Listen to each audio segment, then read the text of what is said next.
How you doing, ladies and gentlemen, and welcome back to MechWarrior Online with Scout. In today's video, we're going to be taking a look at another mainstay of both classic BattleTech as well as MechWarrior Online, this guy right here, the Shadowhawk. As usual, I'm going to show you guys three different builds on three different variants of the Shadowhawk, so hopefully you'll find something you like, and I'll show you gameplay examples of all three builds. Now, before I dive into the Shadowhawk, I want to caveat this video with two major points. First, the fluff of the Shadowhawk is something entirely different from its actual performance, both in MechWarrior Online to some degree, and particularly in classic BattleTech. This thing has a storied history in the fluff, but I would argue that until you get to the 3060 variants, actually playing on the tabletop, it doesn't live up to that. So that's something that's kind of interesting. So keep that in mind as we're talking about the fluff and the history of the Shadowhawk. The other thing I want to bring up to you is that I'm going to show you guys builds for the Shadowhawk that try to keep it in the role that it was designed for, which is a medium mech that can work at any range band and that is still reasonably fast and has the maneuverability of jump jets. Yeah, I know that you can put 3 AC2s on it and have a lot of fun. I know that you can stack a bunch of missile launchers and some lasers on it and have a lot of fun, but I've already got mechs that do that, one. And two, a really interesting thing about MechWarrior Online is all the cockpits are modeled differently, and they try to be accurate to what the mech looks like. So if you look at the Shadowhawk, for example, you've got these little bulges on the side of the cockpit, these panels, if you will, that are probably to protect the pilot from fire coming in from the sides. And they're actually modeled in your cockpit when you play. So if you're a guy like me that likes to pull your field of view back a little bit so you have some more situational awareness on what's going around to your left and your right, it doesn't help you a bit in the world in the Shadowhawk because your view is confined by those panels to the left and right of your cockpit. So no matter what, you have a pretty narrow view of what's going on. And in my opinion, that makes the Shadowhawk more suited to medium to long range engagements rather than being up close, just because when you get up close, you can't see as much of what is going on around you. So having covered that, let's dive into the Mech Lab and take a look at the first Shadowhawk that I like to run, which you can see here in its Davian paint scheme, is the Shadowhawk 2D2, one of the Davian variants of the original Shadowhawk. So you can see here in the Mech Lab, one of the first things that I did is I ripped out the original engine and dropped in an XL275, and that was to give me the weight to work with both an autocannon and then missile systems on a medium class mech. Both of those are heavy comparatively weapon systems, and they require ammunition to make them work. So I don't think it's really feasible to do it without an XL engine. You can try it with a light fusion, but I don't think you'll have as much success. You'll have to compromise your speed somewhere, assuming you're going to keep the jump jets and you want to keep the mobile cavalry role of a Shadowhawk. So that's why I've taken the risk and I've gone ahead and outfitted, I think, all of my Shadowhawks really with an XL, but this one in particular with an XL275. Now I kept the autocannon 5 because that's historically the primary weapon of a Shadowhawk, but I've replaced the LRM with an SRM4, and I've got a second SRM4 in the right torso. I believe that was originally an SRM2 on the original Shadowhawk. I've also got two medium pulse lasers. Now what you'll notice about all these weapons is they don't have a lot of upfront damage, but they all fire quickly. And that goes as much for the AC5 as the SRMs and the medium pulse lasers. They will all cycle back up and fire quickly. So this mech, regardless of where it's at long range or up close, it's going to rely on its damage per minute and the ability to just keep punching as opposed to a big upfront alpha. And that's completely contrary, really, to the meta that we play in here in MechWarrior Online. What this means is that you're going to have to pick your engagements carefully, right? You can engage at any range band, but you can't afford to trade with mechs that have higher alpha than you. Comparatively, though, if you get this into a fight where somebody's already engaged with someone and you're free to just pound away at them, you can stack up a lot of damage very quickly, again, regardless of the range. And I think that's where this mech really specializes. You can see it's got good armor. Its XL275 gives it a top speed of 87.1 kilometers per hour. It's got 3 jump jets, which are okay. It's better than 1. You can get some places, but you do still have to be careful how you jump because it's not very much. And it's just a good, well-rounded mech that has high DPM as opposed to high alpha damage. Now, if we take a look at the skill tree, you guys can see that I've spent the majority of my points here in the firepower tree, but I haven't really concentrated on one particular thing, simply because the mech has both autocannons and missiles and lasers. So what I was really occupied with was my ammunition capacity. I don't have a lot of ammo because so much of my tonnage is devoted to the ballistic and the two missile systems. So I've concentrated on getting both the missile rack perks as well as a missile spread to help a little bit with the spread of the SRM4s, although they don't need a lot of help, as well as 1 point in magazine capacity. I didn't pick up the other one. I did pick up 3 points of laser duration reduction, and then I went down. I also picked up velocity where I could get it in range because I really wanted to work people at range with the AC5 before I close in and start working them with the missiles, and the velocity perks will help me hit with all of those weapon systems. So that's the logic behind what I've done here. Now, acknowledging the fact that we do have a kind of a FaceTime issue where we need to be looking because our weapons cycle up very quickly. So while you can shield a little bit, you're still going to have a lot of face time in this build, comparatively speaking. I did put 16 points in the survivability tree, focused on the left side to pick up as much armor hardening as I could. I also picked up 21 points in the mobility tree, and here I was focusing a lot on torso pitch where I could get it because the majority of my weapons are in the torso, and I also wanted speed tweak and anchor turn because, again, because it's a DPM build, I'm not really going to be able to fight my way out of trouble too much. People can often kill you in 3 volleys, but if I can get away from it or get to some friends, then I can turn an engagement to my advantage, and that's why I've spent so many points here in the mobility tree. I've also picked up my standard 9 points in the sensor tree for radar deprivation 60%. And in the auxiliary tree, I've spent 5 points just to get 2 artillery strikes and 1 cool shot because this mech runs relatively cool even when you're cutting loose with anything. And I kind of wanted to stick with that firepower, fire support oriented mystique, if you will, for the Shadowhawk. So that's why I did something a little bit different here in my auxiliary tree. So that's it for the build, guys. Let's take this thing out on the battlefield and see if I can show you what it's capable of.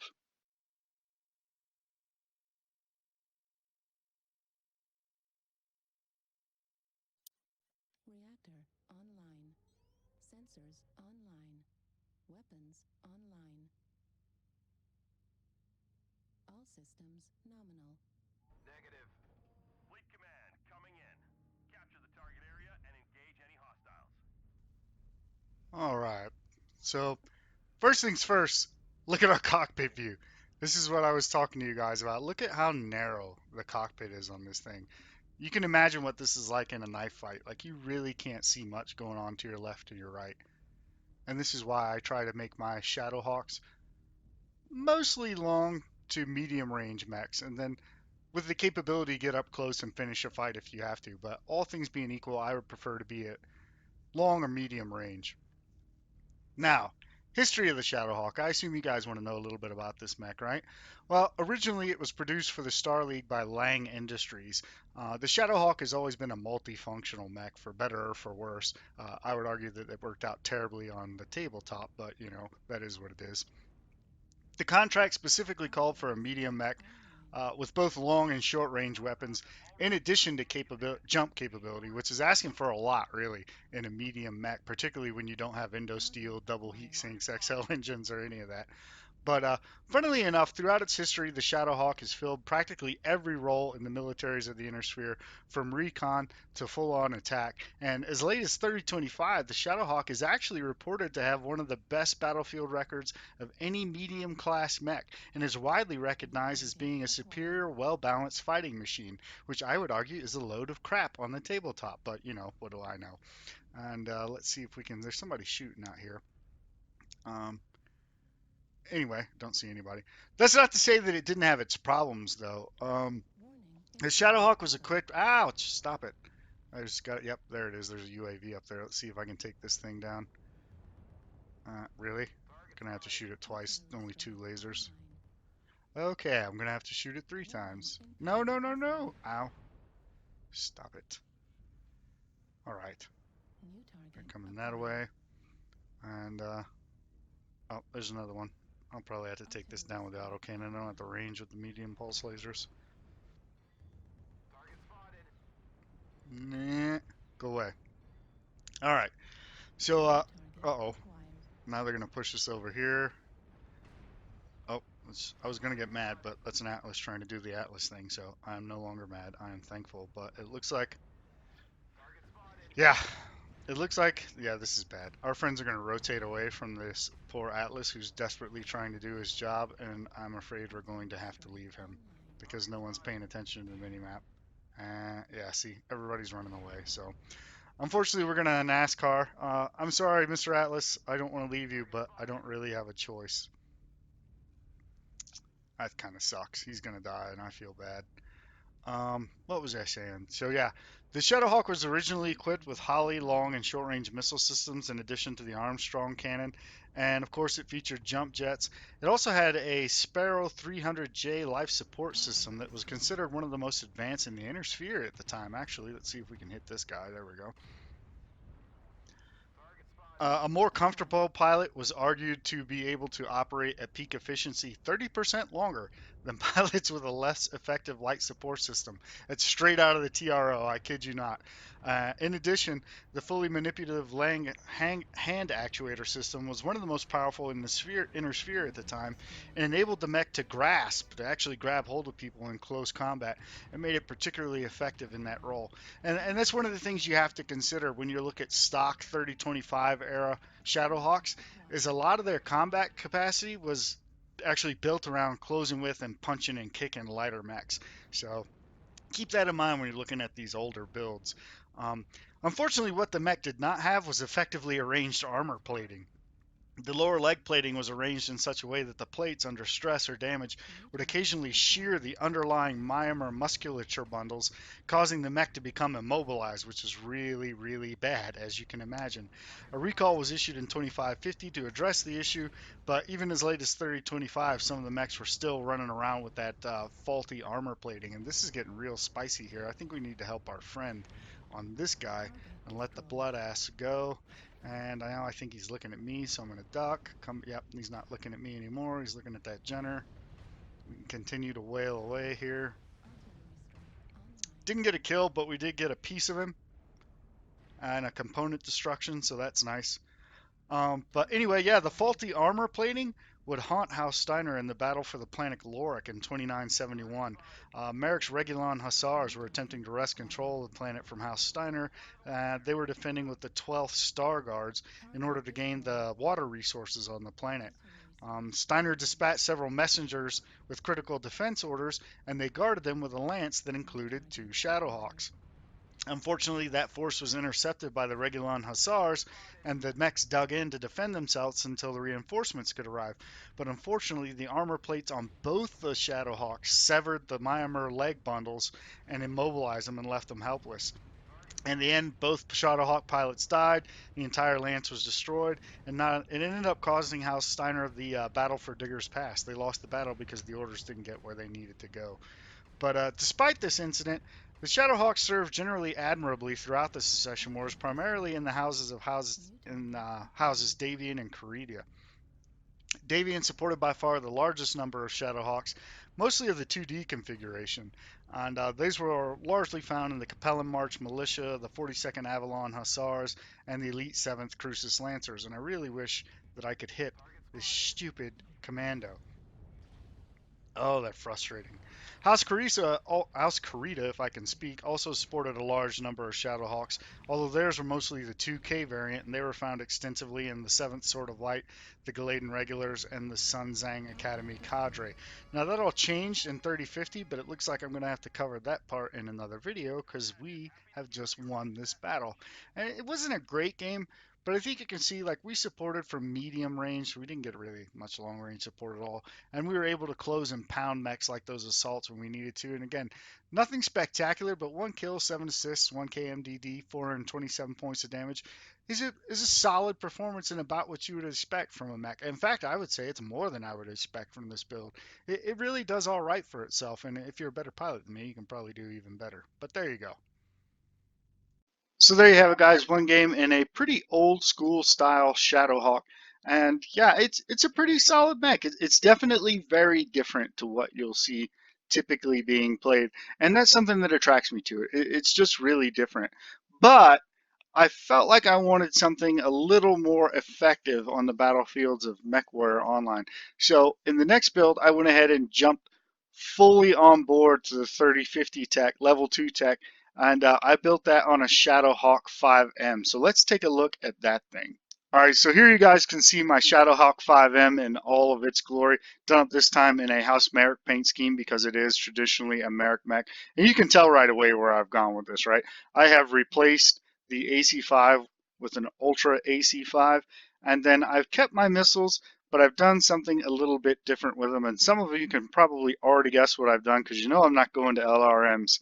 But for those of you that haven't, yeah, that's right. I went to an MRM launcher. Again, we're maintaining the XL275 for the pretty good speed here in this build, and we're keeping the 3 jump jets. But what I've done is I've got Endosteel in here, and you've got just enough space if you play with it to go with an Ultra AC5. I've ditched the 2 SRMs, even though this thing has the same 2 missile hardpoints, and I've gone with a single MRM-20. And I think what that does for this build is it really gives it a lot more punch. And the AC5 will potentially give you more damage, but you do have to be careful because the thing will jam. The reason I didn't do it on any of the previous Shadowhawks is because they're all 3025 and older designs, so they don't have the quirks for the ultra autocannons, whereas the Shadowhawk, inherent to the chassis before you do anything to it, it does have an ultra autocannon jam reduction perk. So that's why I did this particular build on this particular mech. We do have our 2 lasers. We've upgraded them to ER medium lasers because, again, this thing runs pretty cool. Unfortunately, they're both in the right arm, which is a little bit awkward at times, but it can be good depending on which way the NASCAR is going and everything else. But all in all, it's basically just a straight 30-50 upgrade. Now, taking a look at the skills, you guys can see that I've spent 38 points in the firepower tree, and that's because I'm focused primarily on magazine capacity and both of the UAC rack skills to increase the speed at which my autocannon will unjam if it does jam. I've also picked up both missile rack perks to ensure that I have plenty of ammunition for my MRM-20. Now, to be honest with you guys, I'm not sure how much value there is in the missile spread quirks for MRMs. It just says 5% spread reduction, and they tend to be fairly tight, but I feel like any little bit helps, so I went ahead and picked up both of those as well. Again, I've picked up 18 points in the survivability tree, concentrating on the left side to pick up as much armor hardening as possible. I have spent 20 points in the mobility tree. I didn't go as far down on this particular tree, but again, I focus, as you can see, on torso pitch as well as torso speed and speed tweak. This one I did a little bit differently. 6 1 half dozen the other which way I like it better. I think you could go for the speed tweaks and be just as happy, but sometimes the torso pitch and the torso speed is nice. We've got our standard radar deprivation 60%, and here again I've focused on 2 artillery strikes and 1 cool shot just to have a little bit of fun with this fire support mech. So that's it for the build for the Shadowhawk 5M. Let's take this thing out and see if I can show you guys what it's capable of.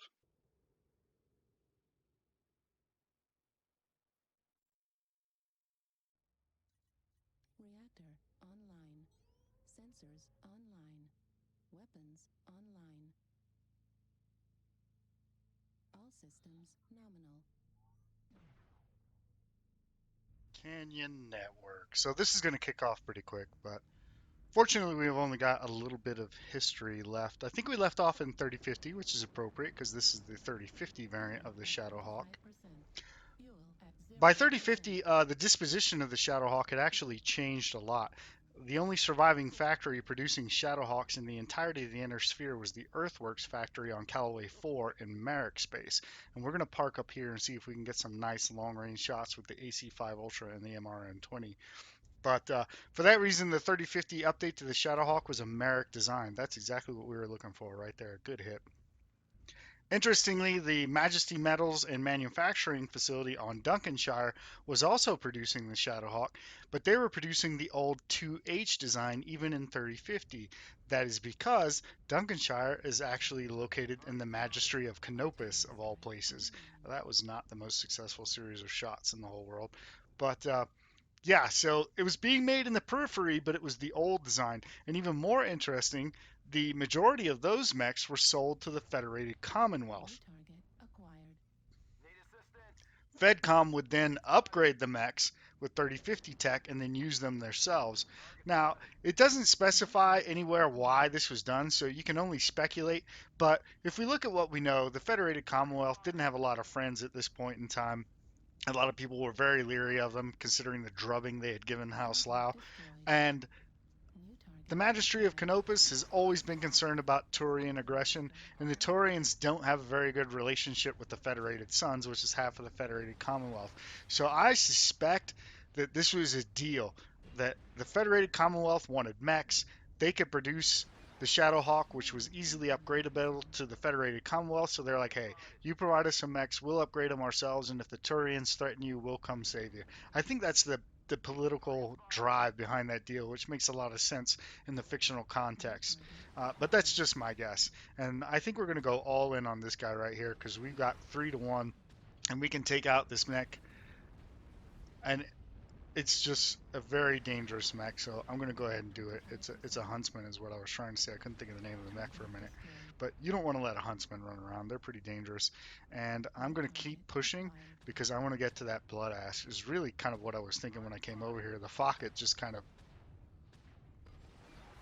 well, he just guaranteed that I was coming over here. Oh, here we go. Nothing but LRM 20s. You, sir, are going to have a bad day. See, this guy just wanted to sit back here and LRM from behind the mountain all day long in peace, but we're going to ruin his day. People like you, sir, make me ill. You couldn't at least put one medium laser on that mech? Now how do you feel? Please, guys, please. If you're going to run an LRM assault mech, keep up with the team. Share your armor. Don't be that. A free kill for a 55-ton Shadowhawk with a strange build that just wants to have fun. Because that's all you're going to do if you isolate yourself with nothing but LRMs. You're just somebody's free kill. I love it, but I hate it when it's on my team. So you can get this Kit Fox? No. So yeah, guys, that's the history of the Shadowhawk. Pretty interesting. Now it would go on to become more widespread. With Project Phoenix was roughly 3060. You get all the unseen mechs coming back, and you get a bunch of builds. The Davians get a rotary autocannon one, so on and so forth. There are a lot of great 3060 builds for the Shadowhawk. But there for a time, it was actually pretty uncommon outside of House Merrick. And then in the Session Wars, uncommon outside of Davian and Karita. So it's kind of a long, interesting history for this mech. I'm going to go in. That was right over his head. That sucked. I was debating sitting there, but then I seen it was 9-6, and there are only two guys down here in this valley, and I don't know where the last guy is, and I don't want a light to come up and blast me in the back. Oh, now there's three guys down here. Well, I'm getting out of the valley. Bye-bye. That guy's still shooting me. Why does this guy want me so bad? Fine. Have it your way. Bumps are killing me. Take that. Oh, can we get him? Can we twist enough? Come on. Take that. And we did get him. We got him with the laser burn right at the end. 12-6. That escalated quickly. And you can see, though, why I don't like being in a knife fight in this mech. See that view and how hard it is to keep track of people around you? I mean, we did all right in it, but that's because we had a lot of friends. And look at that. 2 kills, 8 assists, 1 solo kill, 2 KMDD, 717 points of damage. Not bad, particularly in a mech that we wanted to be at long range, but we ended up at short most of the time. And again, that's because of that Blood Asp and that really bad build, which is why I can't stress enough, guys. If you're going to do an LRM assault, keep up with your team and don't get left behind. So there you have it, guys. Pretty good game in the Shadowhawk 5M. Now, from here, we're going to go to a mech that we're going to do away a little bit more with the kind of build and the feel of a Shadowhawk. Like you guys know me, I typically have one that's just built the way I like it, and that's this mech right here, my Shadowhawk Grey Death, which you guys can see here in all its glory. I've altered the colors on the Grey Death Legion paint scheme just a little bit and threw some decals, Grey Death Legion decals on it, and I really do like the way this mech looks. It is a good looking mech. And the other thing that I like about this mech is, unlike any of the other Shadowhawks, it has 4 energy hardpoints that are split equally between the arms. And you guys know me, I'm crazy. I like symmetry in my builds. So I just had to pick this one up. And the idea for this was, I really like the 4H Hunchback, the one with the AC-10. My only gripe with it is it's not particularly mobile. So what if I take a mech that's 5 tons heavier, has jump jets, and basically make a jumping 4H? and this is what I got. So you guys can see here, I've actually picked up a larger engine. I've gone to an XL295, which picks up the speed a little bit without need of the speed tweak quirk. And of course, I've popped in an AC10. You can also run this with an Ultra AC10. I've done it both ways. The thing you have to remember though is this thing doesn't have native to it any quirks to reduce that Ultra autocannon jam chance, and it can be really frustrating at times with that Ultra autocannon. And it can also be really rewarding. It's up to you. If you feel like rolling those dice, go for it. It's really easy to do. You could downgrade the engine a little bit and drop it right in. You could ditch this. I think you actually have to pick up another space, so you could ditch this 1-ton targeting computer right here and drop it straight in. I think 1-for-1, and it'll work just as it is. I forego any missiles on this because I wanted to concentrate on my lasers as well as my heat management. You can see this thing's got a 1.45 heat management, so it runs really cool, and you can lay into people for a long time before you have to back off and cool off in this mech, and it can catch a lot of people by surprise. Additionally, this mech carries more armor than the other two Shadowhawks I showed you, just because, again, I've slimmed down the weapons to just one ballistic and then the rest energy, which I think is really the most efficient way to go about trying to do this on a medium mech. So yeah, it's nothing really revolutionary, but what it is very reliable, very consistent, and easy to use and easy to use well. And that Intersphere Targeting Computer Mark 1 does help with that autocannon a little bit because it speeds up the velocity of the rounds. And you're taking up every crit slot and every single ton in the mech. So I mean, it is a really efficient build, and I really like this thing, guys. I have a lot of fun in this. Now, if we take a look at the skill tree, you can tell by the amount of points that I have versus what I've unlocked. I've played with this. I've gone back and forth. I tried it with the Ultra. I've tried it with the regular. And this is kind of what I've settled on. I picked up my 4 points in laser duration, and I also picked up magazine capacity just to make sure I didn't run out of rounds for my autocannon 10. Unlikely, but it never hurts. And that's really all I've done in the firepower tree. I've picked up my 18 points in the survival tree, as you guys can tell, again, focusing on armor hardening. And again, I just went crazy in the mobility tree because, again, this thing doesn't really have anything flashy. So I figured if I had torso pitch so that I can get on target easy, and then speed and maneuverability, then hopefully what I can't outfight, I can at least get away from. So that's why you see a few more points here in the mobility tree in this build. I got my standard 9 points in sensors for 60% radar deprivation, and here I've gone to my more standard 2 cool shots and 1 artillery strike, because if you can get in a good fight where people aren't paying attention to you, this thing will get warm. So I went ahead and backed off of the 2 artillery strike meta that I was running earlier. So that's it for the Gray Death build. Let's take this thing on the battlefield and see what it can do.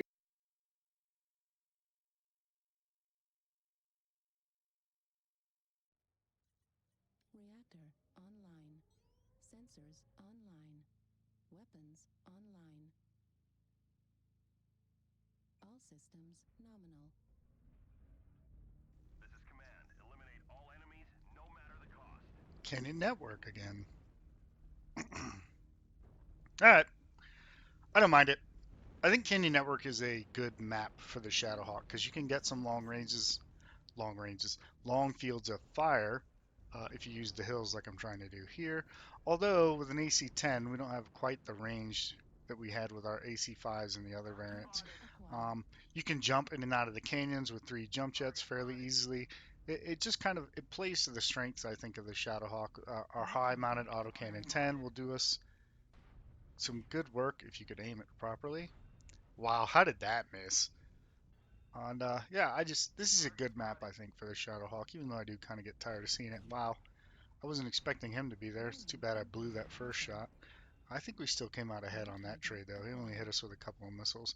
Those look like LRMs, though, so there's at least one LRM guy hiding back over there again.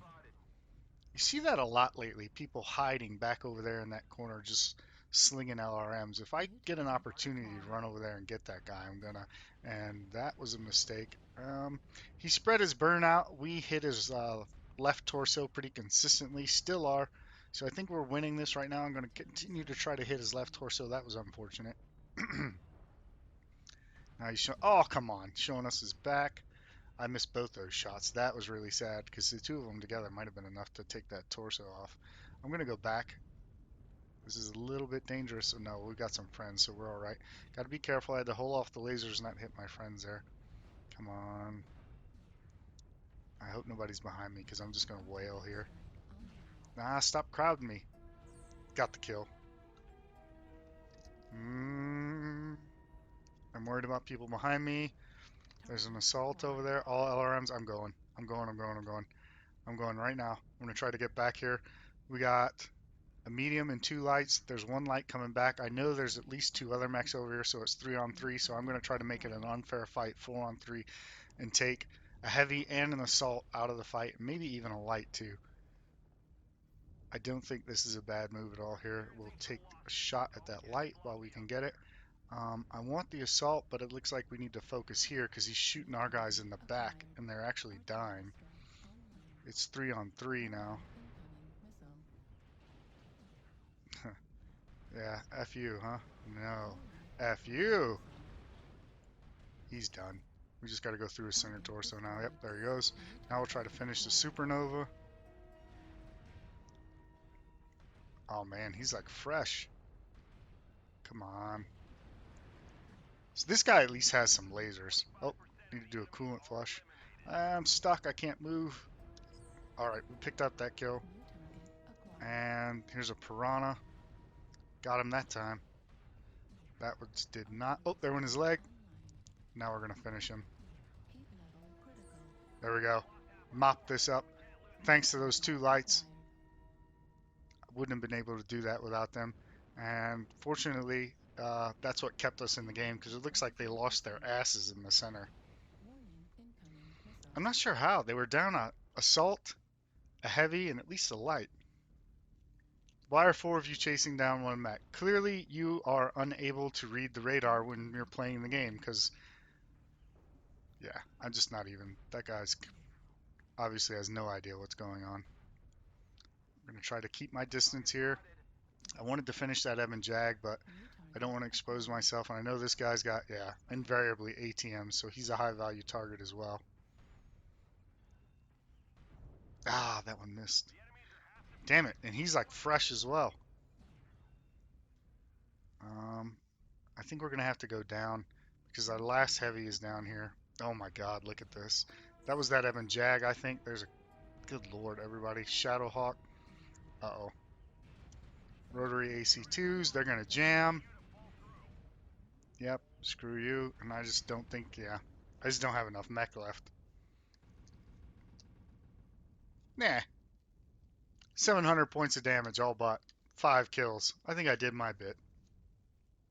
Dale would be proud. Showing your age, man. There ain't many of us left that know who Dale is. Oh, they're probably thinking of Junior. Yeah. Unfortunately, I don't think you're going to be able to carry this. You know, you can't win them all. I still think it was a good decision to go back there and wipe out those 2 missile mechs. That was an assault, a supernova, and the Timberwolf. So there was what, at least 3 or 4 LRM-20s back there. Figure 4 at least that were just going to fire with impunity.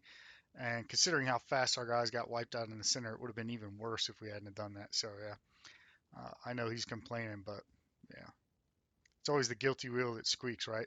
I think we did our bit. Just unfortunate that we broke even on PSR. Go figure. I would have think I would have picked up a few, but oh well. Pretty good game in the Gray Death. Hope you guys enjoyed that. So there you have it, guys. Pretty convincing game, I think, in the Gray Death. Unfortunate we didn't win it, but hey, you know what? You can't win them all, and things happen. But still, I hope you guys have enjoyed this video, and I hope I've been able to show you that, you know, you don't have to do what everybody else is doing. The Shadowhawk suffered on the tabletop for a long time because they tried to do too much with a chassis that was too light, and they tried to do it with ballistic and missile weapon systems that don't work on a chassis that's this small. One of the things that PGI got right is they adjusted the rate of fire. The rate of fire on the tabletop is the same for every single weapon system, but not here. Here, they've actually increased the rate of fire of smaller autocannons and missile systems. And what that does is it creates a chance for you to build a mech that's close to what the Shadowhawk was, accurately on the tabletop, and still do well with it here on MechWarrior Online, because as long as you don't put yourself in front of those big alpha builds, what you've got that they don't is a lot of DPM. So you can play something that's not exactly like the meta and actually do well with it. And that's something that I really appreciate. You know, I'm the first one to to swing the hammer when PGI does something that I think is silly. But I don't think they get enough credit. That small, simple little thing they've done has made a lot of builds competitive, even if it's only in the quick play queue. So with that, guys, I'm going to call this video a wrap. I hope you guys have enjoyed it. If you have, please consider leaving a like and a comment down below. It's always great to hear from you guys. As always, you guys take care, and I'll see you on the next one.